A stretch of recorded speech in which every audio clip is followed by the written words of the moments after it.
Hello my dear friend, welcome to this video. आज की इस वीडियो में मैं आप लोगों को बताऊंगा कि जिन नामों पर अनुस्वार और चंद्र बिंदु लगे हुए होते हैं उनको किस तरह से इंग्लिश में ट्रांसलेट किया जाता है, लिखा जाता है और बोला जाता है। तो चलिए शुरू करते हैं। सबसे पहले कॉन्सेप्ट पर हम लोग जाएंगे।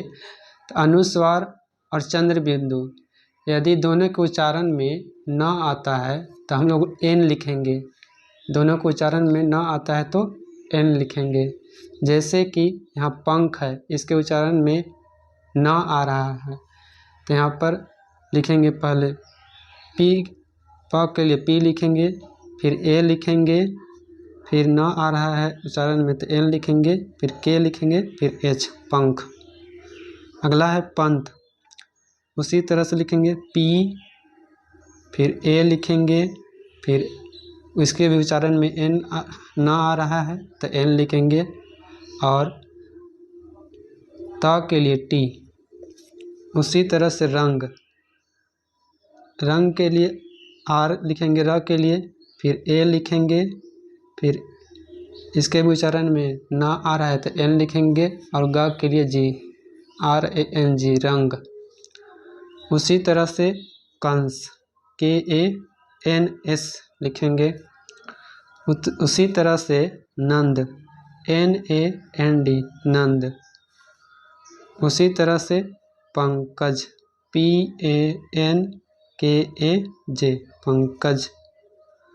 उसी तरह से Nandan, N A N D A N, Nandan. Next उसी तरह से है C H A N D A N, Chandan. अगला है Ranjan, R A N J A N, Ranjan. अगला है Kanchan, K A N C H A N, Kanchan. अगला है Shankar, S H A N K A R, Shankar. अगला है Mangal, Mangal, M A N G A L, Mangal. अगला है संजय, तो स के लिए एस लिखेंगे, फिर ए, फिर एन, फिर जे ए वाई, संजय।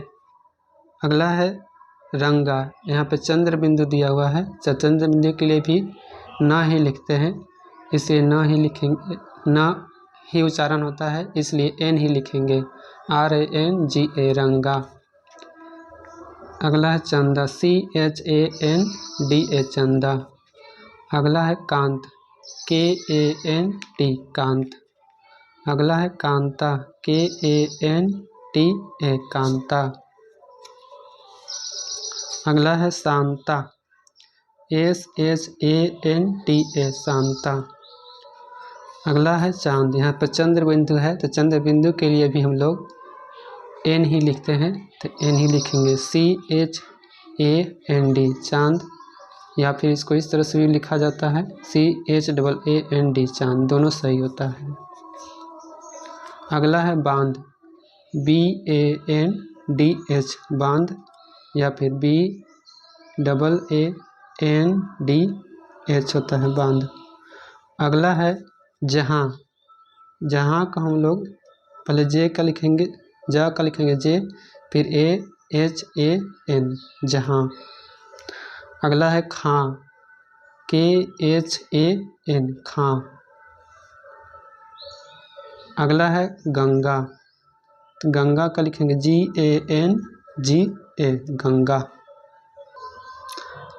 अभी तक हम लोग जो नामों को हम लोग ट्रांसलेट कर रहे थे उसके उच्चारण में ना आ रहा था इसलिए एन लिख रहे थे, लेकिन जिसके उच्चारण में म आएगा तो उसके लिए एम लिखेंगे। एक कॉन्सेप्ट यहाँ लिखा हुआ है, जैसे कि यदि अनुस्वार का उच्चारण म हो तो एम लिखेंगे। जैसे कि सबसे पहला नाम है चंपा, सी एच लिखेंगे च के लिए, फिर ए, फिर एम, फिर प के लिए पी लिखेंगे, फिर ए, चंपा। उसी तरह से Pampa, P A M P A, Pampa. उसी तरह से Amba, A M B A, Amba.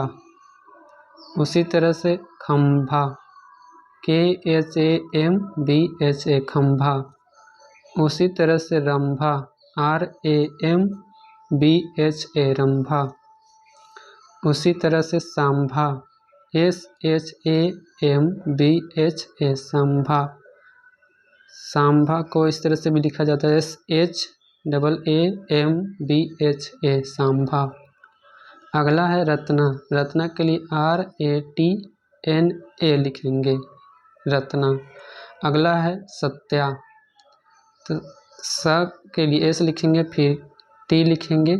यहाँ पर आधा त है इसलिए यहाँ पर A नहीं लगाएंगे, डायरेक्ट या पर आ जाएंगे। तो या के लिए Y लिखते हैं, फिर A सत्या। अगला है प्राण। P और र यहाँ पर आधा है तो डायरेक्ट R लिखेंगे, फिर आकार के लिए A, फिर न के लिए N न के लिए। अगला है त्राण TRAN त्राण। अगला है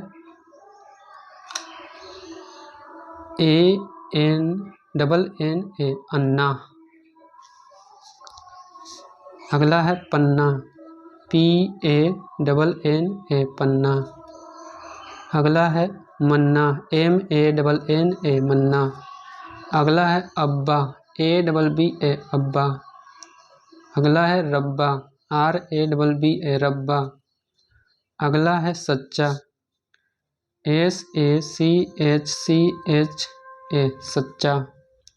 अगला है अच्छा ACHCHHA अच्छा। अगला है बच्चा BACHCHA बच्चा। अगला है कच्चा KACHCHA कच्चा। अगला है लल्ला LALLA Lalla. Thanks for watching this video. इस वीडियो को जितना हो सके उतना शेयर करें ताकि ये वीडियो उन लोगों तक पहुंच सके जो इंग्लिश को बिल्कुल ही 0 लेवल से सीखना शुरू करना चाहते हैं। Thanks for watching.